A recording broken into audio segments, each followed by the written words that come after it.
Selamat pagi anak-anak, bagaimana keadaannya? Semoga kita selalu sehat ya. Dan ingat, mulailah hari dengan berdoa supaya kita selalu dilindungi oleh Tuhan. Nah, pembelajaran kita masih sama tentang puisi. Tujuan pembelajaran kita hari ini adalah siswa mampu menyajikan gagasan, perasaan, pendapat dalam bentuk teks puisi secara tulis maupun lisan dengan memperhatikan unsur-unsur pembangun puisi. Ingat, pada pembelajaran sebelumnya kita telah memperhatikan unsur-unsur pembangun puisi. Ada yang masih ingat ada berapa?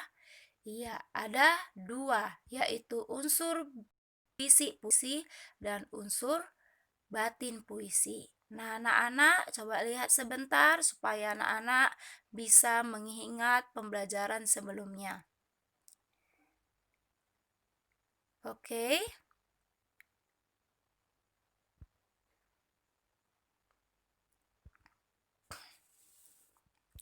Nah, ini bagian daripada majas. Ini bagian dari rima, makna kias atau konotatif, makna lambang atau simbol. Ada yang masih ingat ini unsur pembangun apa?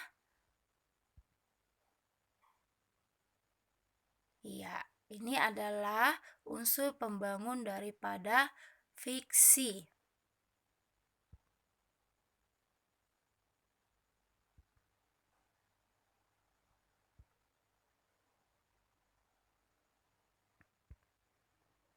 Nah, kalau yang ini ada yang ingat ini unsur pembangun puisi bagian apa?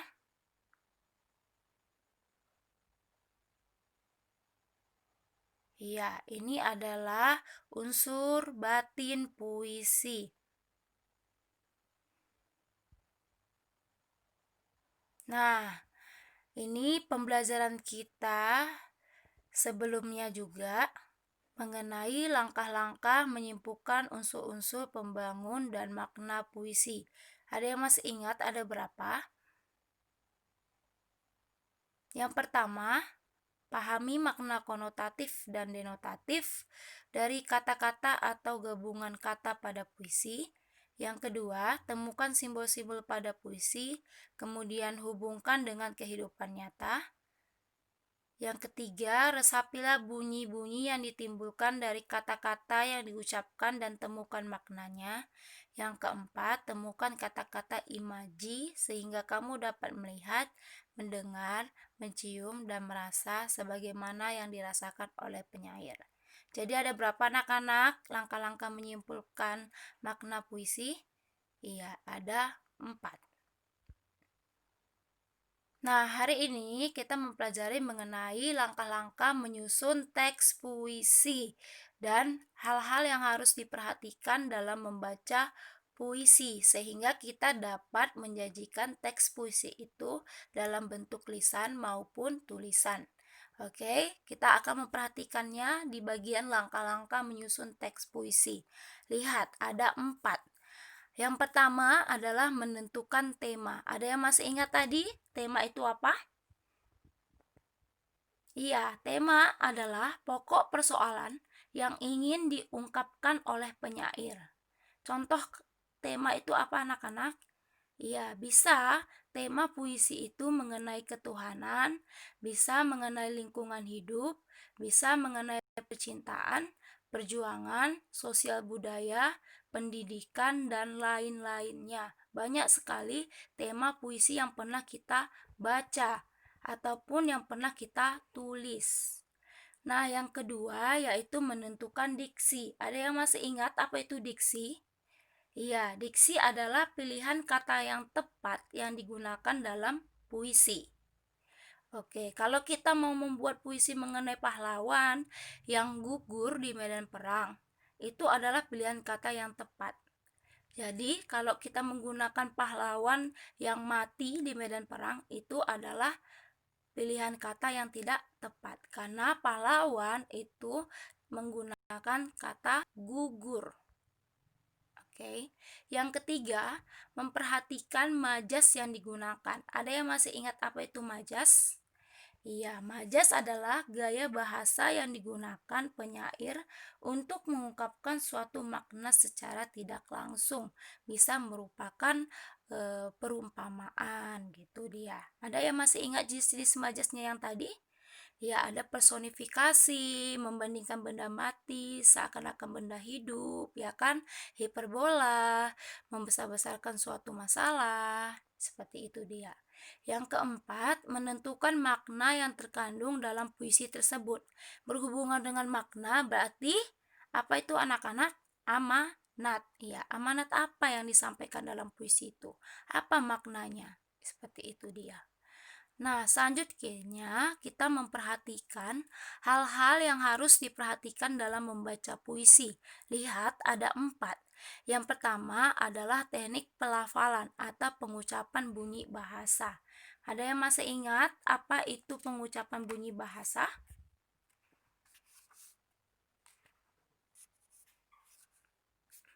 Ya, bunyi bahasa itu bisa menggunakan nada rendah pada saat ekspresi sedih. Bisa menggunakan nada tinggi pada saat ekspresi lagi emosi. Seperti itu dia. Jadi, bunyi bahasa itu harus jelas.